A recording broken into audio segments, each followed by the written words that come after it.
Hey everybody, I haven't really been podcasting very much in a while, and I want to ease my way back into it. So I basically just called up my friend Chris Brogan and said, "Hey, want to have a conversation with me over video?" And I'm actually trying to move my podcast to a virtual environment, which I sort of came across that I think is really cool. But Chris was nice enough to jump on Skype with me, and I'm going to just kind of share our conversation, and then I'm going to get back into cranking out a lot more content on a regular basis. But I thought this was a cool way to kind of ease into it because, Chris, you love him. He's brilliant. He doesn't get enough attention, and I know that sounds ridiculous considering he's, one of the more recognizable marketing people in the world, but he really he's got an untapped knowledge base of stuff that people should be all over. So it was really cool. I hope you enjoy this little conversation I had with Chris, and expect a lot more stuff on a regular basis. And I also have a pretty cool announcement to let you guys in on that I'm going to share pretty soon. That's it. Hope you guys are good, and I hope you stick around to the end of the video. I think it's pretty good. So Chris, let me ask you a couple questions. We're going to do this like an abbreviated version. We'll call it like 4 questions with Chris Brogan. Okay. A decade ago, it's probably about a decade, you co-wrote the book Trust Agents. I've read online that you're re-releasing the book, you're rewriting, you're updating it. Looking today, how social media has changed and how influencers have sort of taken over, and now they're not so influential anymore. But influencers were a profession for a little while. Do you think you can trust anyone online anymore? It's a really good question. And it's funny, when we wrote Trust Agents, we were talking about the fact that companies all had these assets built into them that they weren't really valuing well yet. They didn't know. And it was, I think her name was Christine from Southwest, and it was Morgan Johnston over at JetBlue. There was Frank Eliason over at Comcast, and there was this whole group of people who, in whatever way, we could reach them and talk to them via social channels and ask our questions. So it was all these really big companies. There was, Chris over at GM. There were just so many companies where we could ask the question to a big company, to a real human being who would talk to us back and forth as if they might actually someday meet us. And we were lucky that we all were able to meet because it was that sort of first generation. Now, the influencer thing came along with, once someone had a certain number of followers on some certain social network, that somehow made them, some possible way, marketers thought maybe they could push a product. And I was a very early model of influencer a bunch of times. And sometimes I would say yes just because I really thought I could help. Other times I'd say yes because I liked the getting free things. And then other times I'd say yes to try to prove my point. And, so for instance, I really love Cadillac cars. They let me drive around with one for a couple weeks, but I couldn't talk about it as if I were trying to sell it. I just had to take pictures of me in it or shoot videos of me showing up to places in it and things like that. And guess what came out of it, Saul? I sold 0 cars, as I pretty much presumed I would. I feel like lots of companies get this wrong and get it worse. And I think that the regular average human being, not the people that go to the kinds of events we go to, I think none of them care about this sort of a thing. They'd almost certainly sooner trust the old 60s, 70s, and 80s model of, seeing somebody standing next to a car, knowing they got paid, and going, well, I don't buy cars based on the model. I'll go and check it out myself. But I think the what a lot has changed about trust is that I think we do still use these digital tools to get our own opinions heard, and also to kind of go and find what the advertisements are not telling us about the products we're interested in. And I think there's still a lot of there for companies to look at.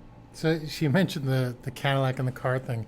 I've always wondered why car companies give so Porsche, which is my favorite car in the world. I can't afford one. I'd like one. I aspire to have one day. They did a promotion probably about a year ago. I'm bad with timelines, where they gave Porsches for a week or a few days. I don't know what the duration was, to every cool kid influencer in Toronto. I was not on the list because I'm a cool adult, Chris. I'm not a cool kid. And And I looked at this and I thought to myself, wouldn't you have been better off? And it was just all these kids and they're posting on Instagram, and I guarantee you they sold 0 cars and everything like that. But like, why not give like 25 cars to people who are real close to buying the car, not kids who have 25,000 followers on Instagram? Because chances are, if you're 21 and have 10,000 followers on Instagram, all your followers are going to be 21 as well, and probably not in your buying category to do this thing. But like, these people are so stuck in shiny instead of like useful. And one of the things, and I'm sure you've said this to many people in your consulting as well, but I tell people all the time, like, your brand, you've got a voice and you've got followers and you can amplify. Make your own influencers. Find the people who love your product, and don't just find people who are like up for the highest bidder. And people will still look at you and say like, either that's the most brilliant thing they've ever heard, which to me is just common sense, or they'll be like, how do you come up with this? It is agreeable. It's so nuts that people don't go after, here's an example of Cadillac. It took them years to let me play around with a Cadillac, because the first time I, got involved with GM, I was saying how great Cadillac was. And the first project they sent me was, hey, well, then can you sell a Buick? And I felt like we couldn't make this up. I like this car. Great. Can you sell this car you don't like? Wow, I wonder why marketing doesn't work for people. So I think I don't know. I feel like a lot of that's agency / indentured tenure people saying things they think are what you're supposed to say. But you and I have always kind of worked from that. Let's actually see what really happens. And even if the number's low, let's look at the low number together instead of just talk about it in weird, grandiose things like impressions. Mm-hmm. Yeah, touches. Nothing's better than touches. I don't think you're allowed to use touches anymore in the Me Too. I can't use that word anymore. Yeah. So, hey, what's the biggest thing brands should be doing now with their marketing, or what are the things brands are doing well that's maybe not so obvious? I feel like as every brand is succumbing to purchasing automation software for their marketing, they really need to go that extra step further and use it to do way better segmentation, way better, very customized content for specific people. I feel like if you're going to invest a great amount of money into segmenting up your email list, for instance, then you really should go that extra step of saying, I know that Saul buys these types of sneakers, and I know that he has never once mentioned these types of sneakers. I'm only going to send him messaging about A. And I think that so many companies, no matter the platform they're on with marketing automation, they're not doing it that way. They just have, more reports. I think we keep accidentally thinking that more data equals better business decisions. And that's not really true. Really, the right data has the better business decisions. I was once in a Robin Maiden, who's this guy who flies airplanes for Delta and has since like the Vietnam War, or after the Vietnam War. He said to me once, you want to know the first thing I tell a new pilot when we get into the cockpit? He goes, look around at all these hundreds of buttons. If a button looks really worn down and really touched a lot, touch that button. If a button looks like it's never been touched, don't ever touch it. And I think that that's what we have with data now. I think there's companies that are starving for data, and there are companies that are drowning in it. And I think we just need to get really specific about how we want to serve and reach the people we want to get. Mm-hmm. So I did a talk like 2 days ago for some people at Verizon, and I used Frank Ellison as an example. You mentioned him earlier, and I was so my whether I'm right or wrong, my feeling is that brands have to really get back to that more human touch. And, so like an example I use all the time is in early days of social media, there was people like Frank, and a lot of brands didn't put their logo in their avatar. They put a person in their avatar because someone figured out that it's a lot harder for someone to say, I wish your company would die of AIDS, if there was like a person's face in there. Or they would say, right, like, I hate AT&T, but they're never going to say, I hate Mary from AT&T. So whether they did that on purpose or whatever, that's what they're doing. And I was really preaching that you get back to this. And in the Q&A, it was a really interesting question that I don't know if I answered properly, But they said, well, why do you think brands went away from all those people like Frank and everything? And my answer, and again, I don't know if I answered properly. I'd love to hear what you think. My answer was because they became celebrities and they got better jobs with more money. And by that time, it was hard to actually find the people who were like really in it for the right reasons. So, but I said, like, you have to get back to that because all this, like, I preach human marketing, and that includes automation and all that stuff. But man, like, you know, I got a Facebook ad the other day for I don't even remember what it was that stuck out of my head, but it was just something so on the opposite side of anything that I would be interested in. And like, if anybody knows like me, it's Facebook, because they see all the dirty stuff that I play around with, and they hear everything I talk about. They're listening to us right now. So like, I'm just amazed at like brands thing. But I've sort of thrown three things at you. Tell me why brands don't use people anymore. You're right. All of those people got better jobs. They all got pulled into various agency jobs. And then those agencies either collapsed or booted them out like a half a year later because they didn't know what to do with them. In the meantime, they created their own version, agencies, of, well, we could do that same sort of thing for you. We'll run your @Verizon account. But they did nothing like what Frank did, and they did nothing like what any of those names I mentioned did. They just basically, you know, respond the way they respond. And there's nothing more intensely frustrating than a brand not acting like a human. I, you know, there are days like every human being, I feel grumpy. And I was talking to a course making software that had put a Facebook ad up, and they were, you know, they said above it, you know, we're really proud of this. We think it's a great ad. So I watched the ad and they said, no, it's visual, but in no way does it make me actually want to take another step with your company. Why would you possibly think that's a great ad? And they responded in that absolute saccharine way that says, we're not going to get into this with you. We're just going to like try to placate you. And that pushed my button. Like, it was fine. If they had said back to me, you know what, shut up, grumpy. Like, we like the ad, you know, move on. I would have been like, oh, you're totally right. I'm grumpy. You know, whatever. But because they did it in that like superficial, awful way of, you know, following some playbook somewhere, it pushed me. And so then I'm like, don't like that company. I'm not even going to work with them. So did you say it just like that? Not to them, but to me, because, you know, that's the other thing. We, you know, there's all these stupid, we've known them for decades, kind of word of mouth things. If you like something, you'll tell someone. If you hate something, you'll tell someone's. I've said for years, I said, if I don't like a company, it goes on my speech, you know, for years to come. I'll be saying something bad, especially if you treat like my mom poorly, you're dead. So I feel like that what companies need to do in that regards is they need to get back to hiring a regular person. They need to kind of thicken the bench, though. One company that did that well until they abandoned it entirely was Dell. Dell had Lionel at Dell, it had Richard at Dell, it had LPT, it had all these people all of a sudden where you got any one of them and you felt like you had a great response. And they had such a deep bench that I just sort of felt like, wow, out of all the, you know, computer companies selling Windows type products, this is the one I would deal with because I know all the people. I met one kid at Lenovo, he's gone. And I don't know anybody at any of the other brands, Acer, for instance, or Asus, or any of those. So I'm going to let you a little behind the curtain for a second of how my brain works. I am constantly just spinning out jokes that I keep to myself in my head. And I don't want to tell you how to tell that story with Dell, but if you're ever in this situation where people ask you and that comes up again and you're talking about people who work at Dell, you should say they had this kid who encouraged people to gotta get a Dell, and he was great. And I think the joke's lost on you. It's a pretty obscure reference. You remember their spokesperson was this kid for like a decade, and he was just like, gotta get a Dell. Anyways. Yes. Oh, well, I ruined a nice moment between us, Chris.